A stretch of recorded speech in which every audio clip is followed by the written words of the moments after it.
ఇక civil supply శాఖలో అవినీతి అరికట్టడమే కాదు అడ్డగోలు కొనుగోళ్లకు కూడా చెక్ పెడుతున్నారు అధికారులు. పీడీఎస్ రైస్, సన్నబియ్యం కొనుగోళ్లలో అక్రమాలు జరగకుండా చర్యలు తీసుకుంటున్నారు.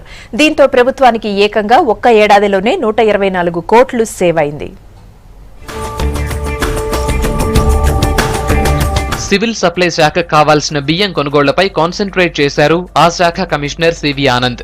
రాష్ట్రంలో ప్రజా పంపిణీ వ్యవస్థ కింద సబ్సిడీ బియ్యం సప్లై చేయడానికి ప్రతి ఏడాది 22 లక్షల మెట్రిక్ టన్నుల బియ్యం అవసరం.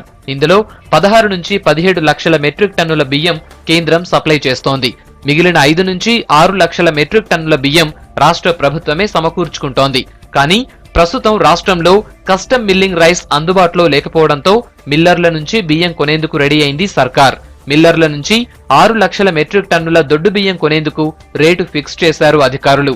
క్వింటాల్కు 2500 ఇవ్వాలని కోరారు మిల్లర్లు. అయితే నంబర్ 1 రైస్ ను 2400కు, నంబర్ 2 రైస్ ను 2350కి సప్లై చేసేలా మిల్లర్లను ఒప్పించారు సివిల్ సప్లై శాఖ అధికారులు. ఈ లెక్కన సర్కారుకు 84 కోట్ల ఆదాయం సేవ్ అయింది.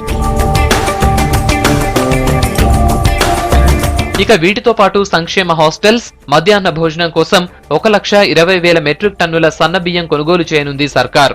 రాష్ట్రంలో పండించిన సన్న ధాన్యానికి కేంద్రం మద్దతు ధర క్వింటాల్కు 1,510 రూపాయలు కేటాయిస్తే రాష్ట్ర ప్రభుత్వం 1,800కు కొనాలని మిల్లర్లను కోరింది.